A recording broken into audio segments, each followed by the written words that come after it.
Hello नमस्कार, बहुत बहुत स्वागत है जी आप सभी का। स्पोर्ट्स लाइव एबीपी लाइव देख रहे हैं आप। मैं हूं आपके साथ सचिन, मेरे साथ अनुभव है और आज हम बात करेंगे रॉयल चैलेंजर्स बैंगलोर की, क्योंकि आईपीएल का पहला मैच आरसीबी बनाम चेन्नई सुपर किंग्स होना है। और आरसीबी की टीम एक ऐसी टीम है जिसका फैन फॉलोइंग दुनिया भर में है, लेकिन टाइटल जो है अभी तक इनके पास नहीं आ पाया है। लेकिन अच्छी खबर यह आई जो मनोबल बढ़ाने वाली थी, कॉन्फिडेंस देने वाली थी, कि वुमेंस प्रीमियर लीग में आरसीबी ने जीत हासिल करी, जिसके बाद बहुत अच्छी आपने देखे होंगे तस्वीरें भी आई, विराट कोहली भी थे वहां पर मौजूद, जिस तरीके से मुलाकात हुई। लेकिन क्या मेंस टीम इस बार का टाइटल उठाने वाली है और किस तरीके से दिखती है आरसीबी का स्क्वाड, उस पर चर्चा करेंगे।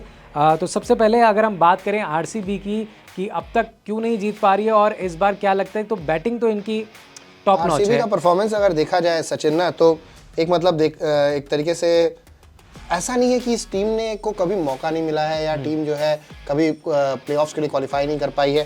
पिछले बार लीग स्टेज में एलिमिनेट हो गई थी, लेकिन उससे पहले 20, 21, 22 जो कोविड लेडन ईयर्स थे, तीनों सीजन में 20, 21, 22 तीनों सीजन्स में लीग स्टेज तक गए थे, 3rd या 4th पोजीशन पर रहे। 2016 में रनर अप रहे, 2011 में रनर अप रहे, 2009 में रनर अप रहे।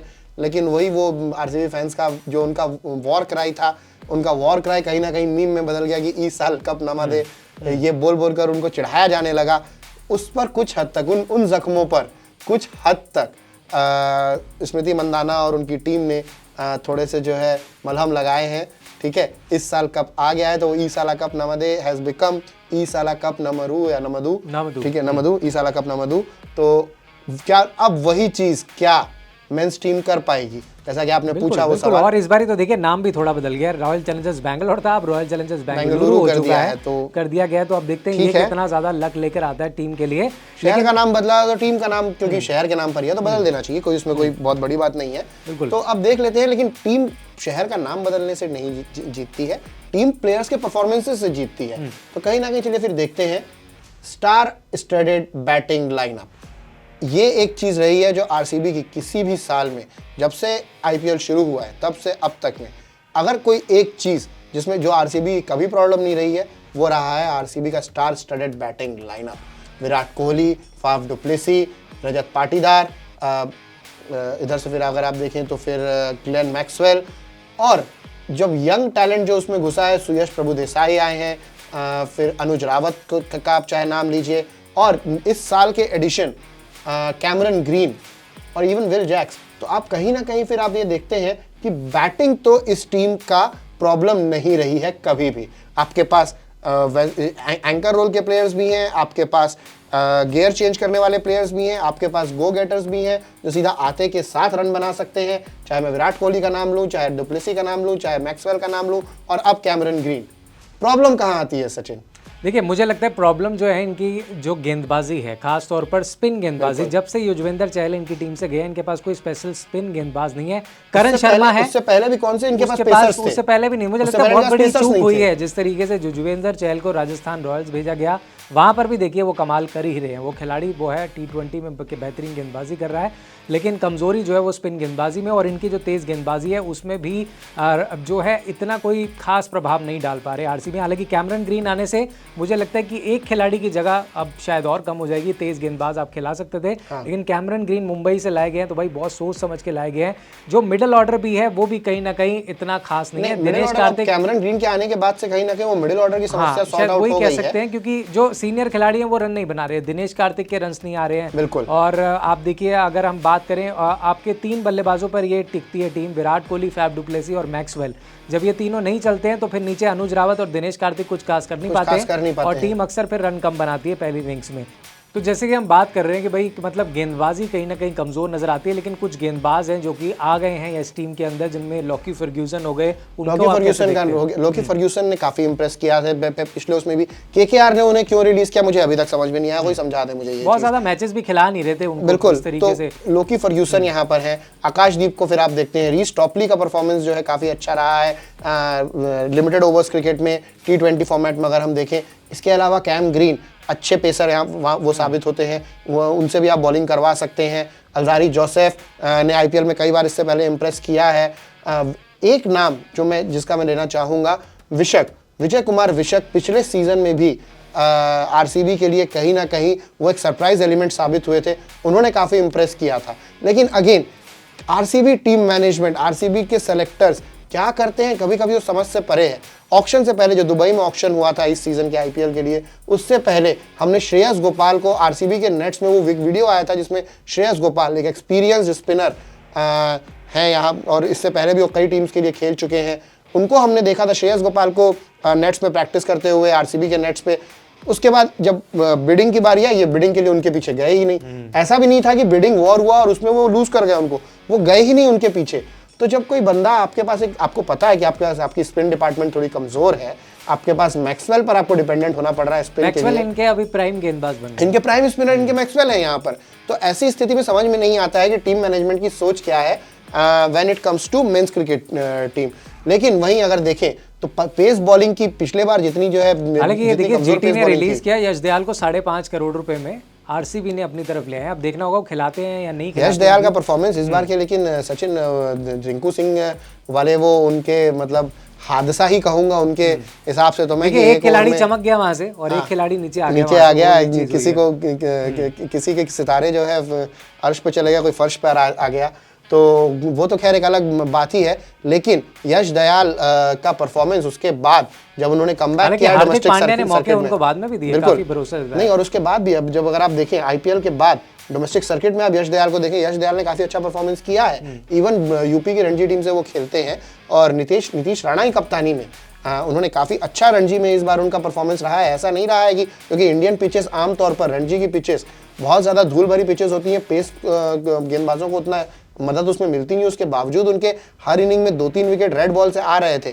तो अगर इसका मतलब यह है कि उन्होंने अपनी लाइन लेंथ पर काम किया है, तो लाइन लेंथ ही तो किसी भी पेस बॉलर के लिए T20 में एक उनका सबसे बड़ा हथियार होता है। अगर इनकी लाइन लेंथ सदी हुई है तो फिर आप किसी भी गेंदबाज हो, किसी भी बल्लेबाज हो, किसी भी पिच पर आप कंट्रोल कर सकते हैं। और थोड़ा सा मिडिल ऑर्डर जैसे हम बात कर रहे हैं, नंबर 3 पे देखिए इनके रजत पाटीदार खेलते हैं, उनके भी कोई खास इतना परफॉर्मेंस निकल कर नहीं आ रहा।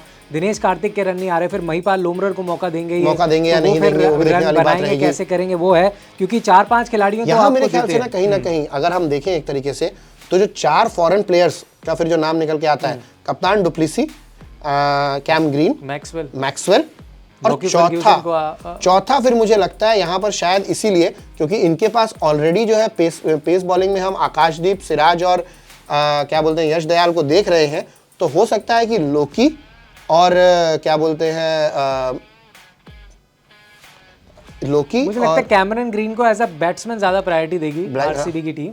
लोकी और अलजारी जोसेफ को क्या बोलते हैं साइडलाइन करके लोकी, सिराज और आकाशदीप को बिल्कुल सिराज, आकाशदीप और लोकी के अलावा मुझे जो एक सेकंड ऑप्शन दिख रहा है मुझे टॉम करन का दिख रहा है।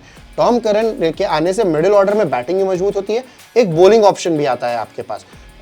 तो अगर आपको जो है यश दयाल, आकाशदीप और मोहम्मद सिराज, क्योंकि एक अनहर्ड ऑफ नहीं है, आरसीबी ने इससे पहले 2016 में जब वो रनर अप रहे थे, वो सीजन जब सबको लगा था कि इस बार ट्रॉफी आरसीबी के पास आ जाएगी, और लास्ट मोमेंट पे वो डेविड वार्नर मैजिक हुआ था और उसके कारण एसआरएच वो मैच जीत गई थी और एक चेस करते करते अल्टीमेटली चोक कर गई थी आरसीबी, जहां से चोकर का टैग उन पर चस्पा हो गया। तो लोकी फर्ग्यूसन तो इम्पॉर्टेंट है यहाँ पर इस टीम में इनके लिए, लेकिन टॉम करन अगर वो रहते हैं तो पेस बॉलिंग ऑप्शन भी इनको मिलता है और लोअर मिडिल ऑर्डर में भी एक बैटिंग ऑप्शन इनको यहाँ पर मिल जाता है। तो कहीं ना कहीं मेरे हिसाब से इनका जो पेस बॉलिंग अटैक है वो फिर मुझे सिराज, आकाशदीप और उसके साथ यश दयाल, ये 3 दिख जाएंगे। क्योंकि अगर हमने 2016 में भी हम देखें जब लास्ट टाइम आरसीबी जीतते जीतते अचानक से फाइनल में चोक कर गई थी और इन पर फिर चोकर का टैग चस्पा हो गया था, तो उसके बाद भी अगर हम देखें तो उसमें भी उस फाइनल में भी कोई बहुत अच्छा पेस बॉलिंग अटैक इनके पास था। श्रीनाथ अरविंद वगैरह टाइप के ही इनके पास बॉलर्स थे, तो उससे तो बेटर ही बॉलर है इनके पास। सिराज फ्रंटलाइन इंडिया बॉलर, आकाशदीप इन्होंने अपने आप को प्रूव किया है, यश दयाल का अच्छा परफॉर्मेंस निकल के आ रहा है। साथ में अगर कैमरन ग्रीन और टॉम करन जैसे एक्सपीरियंस्ड फॉरेन हैंड्स पेसर अगर आपके पास टीम में है, तो फिर आप जो है कहीं ना कहीं मेरे ख्याल से करण शर्मा, ग्लेन मैक्सवेल, इनके स्पिन अटैक के साथ आप एक अच्छा बॉलिंग अटैक स्टिचअप कर सकते हो। प्रॉब्लम केवल यही रहेगी इनके लिए कि सारे इनके ये साइलोज में अच्छा परफॉर्म करते हैं, but as a coordinated team इनको परफॉर्म करना होगा और थ्रू आउट द सीजन करना होगा। बिल्कुल, और अक्सर जो हम देखते हैं आरसीबी के साथ दिक्कत ये होती है कि आपके टॉप के 3-4 बल्लेबाज रन बना देते हैं, लेकिन जब एंड करना होता है यानी कि इनिंग्स खत्म होनी होती है तो मिडिल ऑर्डर के रन्स उतने नहीं आते हैं। तो उसका कहीं ना कहीं इस बार देखना होगा दिनेश कार्तिक या बाकी खिलाड़ी जो है उनको अच्छा फिनिश करें, अच्छे टारगेट तक लेके जाएं, वो जिम्मेदारी बनेगी खिलाड़ियों की। प्लस बहुत सारे चेंजेस भी कर सकते हैं इस बार ड्यूप्लेसी, और अच्छी परफॉर्मेंस रहेगी, उनके बल्ले से भी रन आए, ये बहुत ज़रूरी है। विराट कोहली पे सबसे ज़्यादा नजर रहेंगी कि भाई T20 वर्ल्ड कप होना है, ऐसे में विराट कोहली तो सभी की नजरें कि भाई वो बल्ले से रन बनाएंगे, उनको लेकर के सवाल उठे, खबरें आने लगी कि BCCI भी विचार कर रहा है कि लेके जाएं ना लेके जाएं, लेकिन पर्सनली मुझे ऐसा लगता है कि विराट के बल्ले से रन जरूर आएंगे और इस बार ही अच्छा मौका है आरसीबी को ले जाना। सचिन यहाँ पर जो है ना, यहाँ पर सवाल ये तो कभी रहा ही नहीं कि विराट के बल्ले से रन आएंगे या नहीं आएंगे। जो सवाल उठ रहे हैं इस वक्त विराट कोहली को लेकर, जो कि कहीं ना कहीं वाजिब सवाल भी हैं कि क्या विराट अपने आप को सेटल करने में, सेट होने में ज़्यादा टाइम ले लेते हैं और फिर फिनिशर्स के पास टाइम ही नहीं बचता है वो एक सॉलिड फिनिश देने का। विराट कोहली की अगर हम देखें, जैसा कि हम बात कर रहे थे कि इस टीम में वो काबिलियत है, यानी विराट कोहली में वो काबिलियत है कि वो गियर स्विच कर सके, वो 30 बॉल में 30 रन, फिर अचानक से 50 बॉल में 100 रन, जेन्युइनली विराट कोहली वो चीज़ अचीव कर सकते हैं। 20 बॉल में 70 रन सेटल होने के बाद विराट कोहली निकाल सकते हैं, लेकिन क्या वो 30 बॉल में 30 रन का टाइम ये टीम अफोर्ड कर सकती है? यही सवाल है जिसके कारण इंडियन टीम में, इंडियन T20 वर्ल्ड कप की टीम में भी विराट कोहली की जगह को लेकर सवाल उठ रहे हैं। तो विराट कोहली को कहीं ना कहीं इस बात का भी जवाब देना होगा कि वो आते के साथ क्या वो गेट गो से रन बना सकते हैं। बिल्कुल, और यही है क्योंकि अभी जो इंडियन टीम में न्यू कमर्स आ रहे हैं वो बहुत तेज़ी से रन बना रहे हैं, तो ऐसे में ये IPL जो है बहुत इंपॉर्टेंट रहने वाला है senior players like Virat Kohli. तो चलिए हम उम्मीद करते हैं कि विराट के भी रन आए और आरसीबी ज़्यादा से ज़्यादा मैचेस खेले और एटलीस्ट टॉप 4 में जाकर के फाइनल की तरफ। नहीं, इस बार टॉप 4 से बात नहीं बनेगी सचिन, इस बार जैसा स्मृति मंदाना कप लेकर उतरी है मैदान में, चिन्नास्वामी के मैदान में, आपको वो माहौल आपने देखा होगा, आई एम श्योर फैंस ने भी देखा होगा।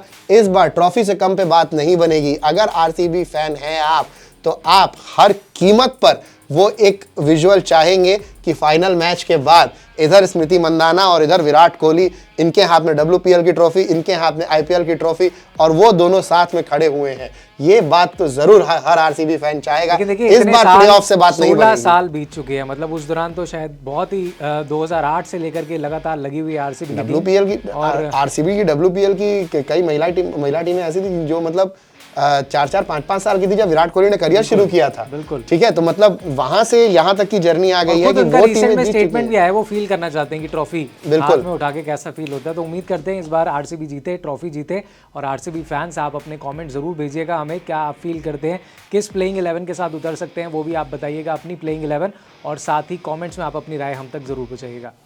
बहुत बहुत शुक्रिया।